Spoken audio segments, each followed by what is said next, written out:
Hey guys, and welcome back to my channel. Today I'm going to be filming my May wrap-up. I read quite a few books. I DNF'd a book, so let's jump right into it. So the first book that I read was a library book. It was the Ballad of Never After by Stephanie Garber. I gave that book a 4.75. I absolutely adored that book. So it is the sequel to Once Upon a Broken Heart, which follows Evangeline and Jax, who is the Prince of Hearts and he is a fate. So I can't go too much into what the second book is about, but the premise of the first book is that Evangeline is in love, but her love is marrying someone else, and she thinks that he has a curse upon him, and so she goes to Jax as a fate to try to stop that wedding from happening. And the fates kind of take what you say and they twist it to benefit themselves a lot of the times. So as much as she gets what she wants, it's not in the way that she wants it, and she now owes him 3 kisses to anybody that he chooses. So when you progress through that story, you learn that his kisses can do quite a bit of different things. And the second book just follows, is a continuation of the first book. Now, I absolutely loved the first book as well, but the second book for me, I just felt like because you were getting more of Evangeline and Jax's characters, and just a deeper dive into them, I just thought that it was a much more well-rounded story, and I am so excited for the third book to come out. I think that comes out in October. So I'm sorry if you guys hear that. My cats are playing in a box. But I am so excited for that book to come out. I have been searching high and low for the Fairy Loot exclusive editions of both the first and the second book, because they are stunning. When I tell you, they're being sold on Pango Books for like $200 a book, and I'm like, as much as I want it, I just cannot justify that price. So a lot of people were asking when they do their because they did announce they're doing a launch of the third book on Fairy Loot, so a lot of people were asking if they're going to do a reprint, and they said they were looking into it. So here's hoping, because I really want those books. Anyway, so I thoroughly enjoyed it. 4.75. Definitely recommend. It's a very easy fantasy read. It's very just fairy tale-esque. There's no like really world building, because it kind of takes place in just like a normal society, but there's just magic and magical realism involved. So definitely recommend. So next I picked up also a library book, Part of Your World by Abby Jimenez. So this book follows Alexis and Daniel, and it follows their journey to finding themselves and then finding each other. So I think that's one of my favorite things about Abby's books, is that her books are not just about the romance. Like, as much as the romance is obviously a huge part of it, Alexis and Daniel are each kind of on their own separate journeys, dealing with their own separate things within their own lives, and then they kind of find each other and start to commingle, and you start to realize just how much they like really love each other and need each other. And it's just such a great, I just love her writing, like just the way that she talks about the couples and the different worlds they come from. That's like the main point of this book, is that Alexis comes from like a very highly affluent world. She is, I believe she's the head of the emergency department, or something along those lines, and she is part of a family, the Montgomery family, that they are like the face of this hospital, and they've been the face of this hospital for like hundreds of years, and there's like this huge legacy that she has to live up to, because her brother, who was supposed to be doing that aspect of it, left. And so now it's all on her. Everything falls on her shoulders. Her parents don't treat her very well.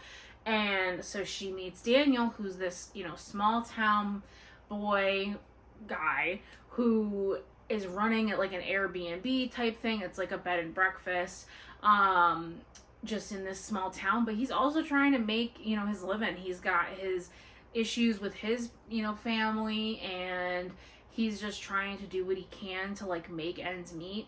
And I just thought that it was such a great story because, like I said, I just love that you see their two separate lives and how they like are learning to live in each other's worlds. And it was honestly overall just such a really great book. I gave it 4 stars, and I would definitely recommend, because it just doesn't feel like it's just a romance. Like, it feels like there's so much more to it, and I just absolutely fell in love with it.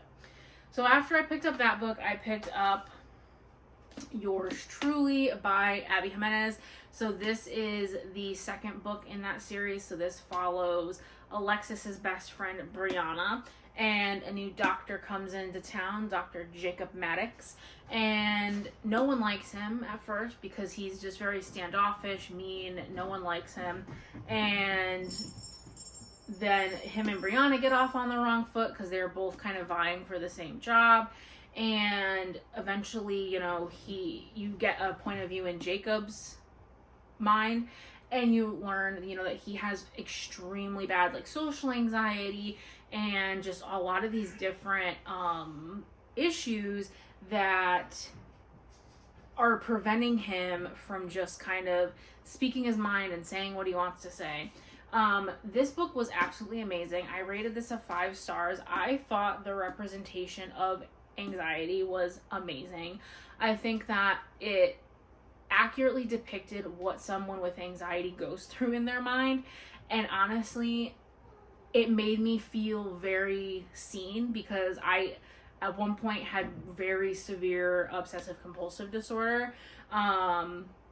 I dealt with, you know, very heavy germaphobe issues, and it's hard to explain to people what's going through your mind when they've never been through it. And I just think that this book did a really great job of depicting what goes through someone's mind with anxiety. All of the things that are going through their mind in a split second that no one else sees. And no one else realizes, you know, how difficult one small thing can be for them. And I think that Abby just depicted that in such an amazing way. And I think that Brianna was an amazing, amazing, amazing character to choose to be with Jacob, because I just feel like they really were made for each other. And I met her, she did a meet and greet in Connecticut, and she talked about how she does that, like, you know, she has one character and then she makes like the perfect match for them. And I just felt like that was 100% what happened here. Brianna, towards maybe the middle or the end of the book, you genuinely see how much her feelings are growing for Jacob and how much she cares about him, just because there's this one particular part where I don't want to like give too much away because I don't know if it's a spoiler or not, but there's this one part where Brianna goes to visit Alexis, and Jacob decides at the last minute to go, and he doesn't ask her any of the things that are going through his mind, but she does these things and gives him these little pointers about, you know, where to park, just things like that she knows is going to bother him and like cause him a lot of anxiety, to alleviate that anxiety. And I just thought that was amazingly executed, because that is the exact type of person that Jacob needs, is someone that's going to be like, okay, like, I understand that you need these things, and I'm going to help you, and I'm going to make your anxieties less just because I can. Just because I can take that extra 2 seconds to text you and say, hey, this is the parking situation. I know you don't like meeting new people, so this is what Danielle looks like. I know, you know, and just giving that person the reassurance that you genuinely understand what they're feeling and you make that person feel heard. And I just thought that was amazing. And there were 2 tropes in this book that I normally absolutely despise, but they fit these characters perfectly. And I would not have wanted any other tropes in this book than those tropes. And like I said, I absolutely love this book. Rated it 5 stars. I had my stepmom read it. She also rated it 5 stars. And she said the same thing just about the depiction of anxiety. And I just thought that part was amazing. And that's why I really love Abby's writing and Abby's books, because she can touch on these hard topics without having to bring everything down to like such a somber level, but while also making the people that are dealing with these difficult topics heard. So I think that that's extremely important. And so yeah, so 5 stars for that book. All right, so after I picked up Yours Truly, I went and I picked up The Friend Zone by Abby Jimenez. And I actually ended up DNFing this book at about 200 pages. So this book is about Kristen and Josh, and Kristen has infertility issues, and she has a boyfriend, so she immediately puts Josh in the friend zone. But Kristen and her boyfriend is overseas in the military, and Kristen lives by herself. So Josh, he is a carpenter and a firefighter, and he actually she needs help with like a side project and or I guess it's actually her main source of income. She makes a great living off of it. And so she sells like dog t-shirts, dog like stairs for like little dogs to get up on beds, things like that. And her carpenter just quit, so she needs another carpenter to build those things. And Josh is a carpenter, so he goes to her house every day and is helping her do this. So they're going through it. They're friends. I was totally fine with like probably the first 150-ish pages. There wasn't really anything that was like crossing the line. Like there was definitely some blurred lines because Kristen clearly has feelings for Josh, and she keeps him in her life, even though she has a boyfriend. But there wasn't anything that like crossed the line. Like she was keeping boundaries. They were really good friends, so on and so forth. And then around 150, 200 pages, lines got blurred like horde.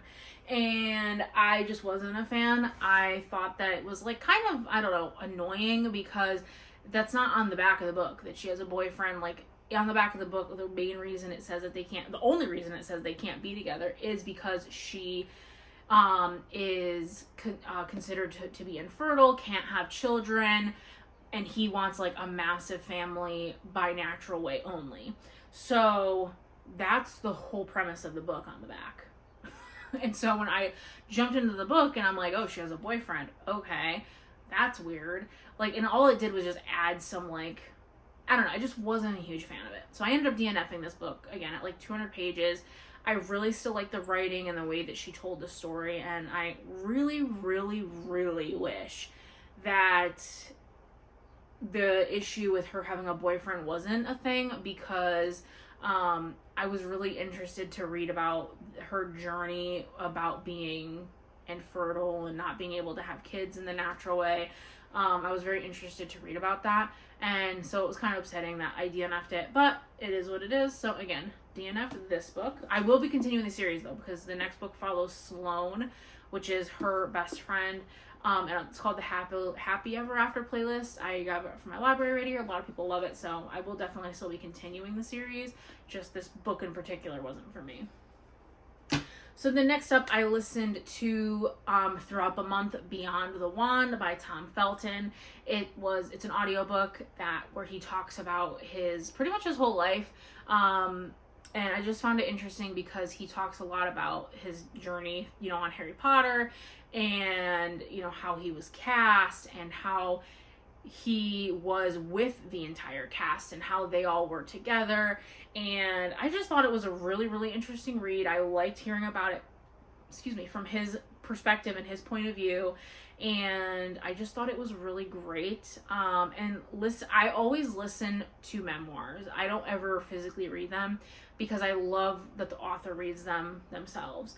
And I think it just adds so much more to the story, and it makes it be told how they expect you to hear it. Like if they want something to be told in like a very serious tone, like that's exactly how they're gonna read it to you, instead of like if you're reading it and you're like, you think of it as, in like a different manner.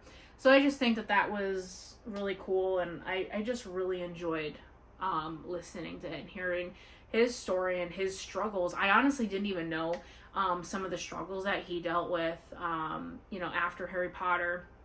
And I just thought it was really amazing to hear about it and hear how he came out on the other side. And I definitely recommend this for anybody, but if you're a Harry Potter fan, I definitely recommend listening to it, because it just gave a lot of behind the scenes stuff. There was a lot of funny moments that he talked about with other cast members, and the first time he met Emma Watson, which is honestly hilarious.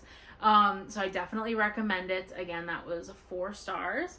So after that, I picked up my baby, Fourth Wing by Rebecca Yarros. I love this book, you guys. Oh my god. I did only give it 4.5 stars, but still was absolutely amazing. My mom actually, I told her to listen to it, and she is actually on her current second listen, because she loved it so much, and she was so upset when I told her the next book doesn't come out until November. But anyways, this book is amazing. So this book follows Violet Sorrengal. She is going to Basgiath War College, where her mom is, she's the general, and she has been raised her entire life by her dad and her mom, but her dad has raised her to be a scribe, which are the people that write everything down and write the history books and are in the libraries and the archives. And, you know, she's always had her nose in the books and in the library. And her sister and her brother, Brennan and Mira, were the 2 writers of the family with the mom. But she had 6 months, and she started Basgiath War College, and her mom told her, you're doing it as a writer, you are not going to be a scribe, otherwise you're pretty much completely disowned, and I don't care about you. So she trained for 6 months, when people are training for that for their entire lives, and she joins the War College as a writer. And she actually has a chronic illness. I don't think it's ever really talked about exactly what she has, but she's very weak. She has a weak body. Like, her bones are very brittle, her ligaments. You know, she can hurt herself very easily and get hurt very easily. And so you're kind of going with her on this journey and, you know, learning to become the best writer she can be. And, you know, and then when the dragons come in, that is, to me, where the story just gets amazing, because the dragons, chef's kiss, you guys. The dragons in this book are literally what makes it. They talk, they're hilarious, and the romance as well. Love it. Enemies to lovers, enemies to lovers, enemies to lovers. And it is just amazing. I don't want to talk too much about this book, because I personally like going into books blind, and I fully recommend going into this book as blind as possible. Just know, the dragons are amazing, the love interest and story is amazing, and the main character, freaking amazing, and the found family, amazing. I absolutely love the friends that she made in this book. I think I realize I'm a found family girly, because I absolutely love any books that have, like, amazing found family. And this book has it for me. Found family, dragons, romance, you can't go wrong. And it's beautiful. I mean, come on. Anyways, 4.5 stars. Only reason for me it wasn't a 5 is I just didn't get that, like, 5-star feeling. And I don't know why. I don't really know what was missing to give it that 5-star feeling. I think maybe it was just in the beginning. Not that it was slow, because it definitely wasn't. But it just felt like we were, you know, learning all the characters and, you know, learning the background of it. Like, once we got to the point where, like, she had these friends, she is learning more, she's, you know, with the love interest, you know, for a lot of the book, like, that was when it was, like, getting real good. So I think that the second book is definitely going to be 5 stars, because I'm assuming we're going to be following all these characters, and we're just going to be going with them on their journey with furthering the plot. And the end of this book was wow. I would say the last 50 pages was, like, insane. And I don't even know what else to say about it other than that, because it was just so good. And I just cannot wait for November, and I am so excited. So yes, definitely pick up Fourth Wing by Rebecca Yarros. So then after that, I was reading Clockwork Angel by Cassandra Clare. This is the first book in the Infernal Devices series. I gave this book a 3-star. I didn't love it, didn't hate it. 3 stars, so it was like middle of the road.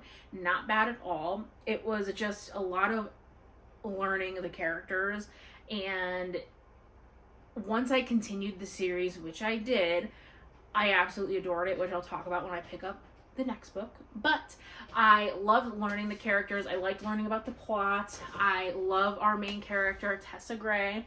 So this book is about Tessa, who is, supposed to be meeting her brother Nathaniel on the shore in London, because her aunt in America has died, and so she has no other family besides her brother. So she comes to London, and she gets picked up by these 2 sisters, and they're called like the Dark Sisters. And they said, that they are with Nathaniel, and that if you just come with us, we'll bring you to him. Spoiler alert, even though it's not, because I'm pretty sure it's in the blurb, they don't. This all happens within the first 20 pages. They're using her. She has an interesting power that she never knew about, and they're just using her and training her and preparing her for the Magister. So then the rest of this book, you're following that her trying to figure out who the Magister is, what the heck's going on, how does she have these powers, what exactly is she? And along the way, she meets Will Arundel and Jem Carstairs, who's also James, and Charlotte, who is like the head of the London Institute, and Henry, who is her husband, and Jessamine, who is a royal pain, and Sophie. Oh, there's just so many good characters in this book. And so she's meeting all these people, and they're helping her in her journey. Again, found family. Shocker that I'm loving it. But yeah, so I definitely enjoyed just learning about the characters in this book. It was definitely a 3-star. I read it very quickly. Cassandra Clare's books are very fast-paced, easy to read, and like the size of the text is also pretty big, so it doesn't take me too long at all to read these. So again, absolutely love this for what it was. Like the first book in a trilogy. So it was really good, really great world building. So I gave it a 3 stars. So then after that, I picked up Fangs by Sarah Anderson. This is just a short graphic novel. You guys, this is literally the cutest graphic novel of my life. Please read this book. It literally took me 15 minutes to read. I rated it 5 stars. It was hilarious. It's about the love story of a vampire and a werewolf, and it is just the cutest thing you will ever read. That's all I can really say about it. 5 stars, adorable. Pick it up, read it, and enjoy. It's hilarious. It's sweet, and that's all you really need in a quick little graphic novel. And look how nice this is. Like, I love the black sprayed edges. This is a library book, unfortunately, and the texture it's velvet. I'm obsessed. So definitely check this out. And then the last book of the month that I read was Clockwork Prince by Cassandra Clare, which is book 2 in the Infernal Devices, and I gave this a 4.5. I ate this book up. Ate it up. Obsessed. Love the characters. Love the family. Oh my gosh. I'm loving the plot line, and like, just what I love about her books is you are just always learning something new. Like, plot twists are like, even small ones are like always happening. You're always just like, and I love that it's multiple POV, and you're like getting things told and just in different ways, and you're just learning about things from everyone's point of view, and you're inside everyone's mind, which is like my favorite thing about fantasy books, is that they're typically told in multiple POVs, which just makes me eat the book up. So yes, so please read this series, you guys. Like I said, even though the first one was a 3, this one was a heavy 4.5. So amazing, so good. I just absolutely devoured it. I love Will Arundel and Jem Carstairs. I cannot talk today. But they are just so cute. I love them. And I love Tessa. She is just amazing. Not only is she like just so smart, she just is so brave, and she does everything that like she needs to do without complaining about it, and just gets stuff done. And I ate it up. So yes, I absolutely devoured that book. So those are all the books that I read this month, you guys. Thank you so much for watching. I hope you enjoyed, and I hope you guys have a great day wherever you are. Please like, comment, and subscribe, and I will catch you guys later.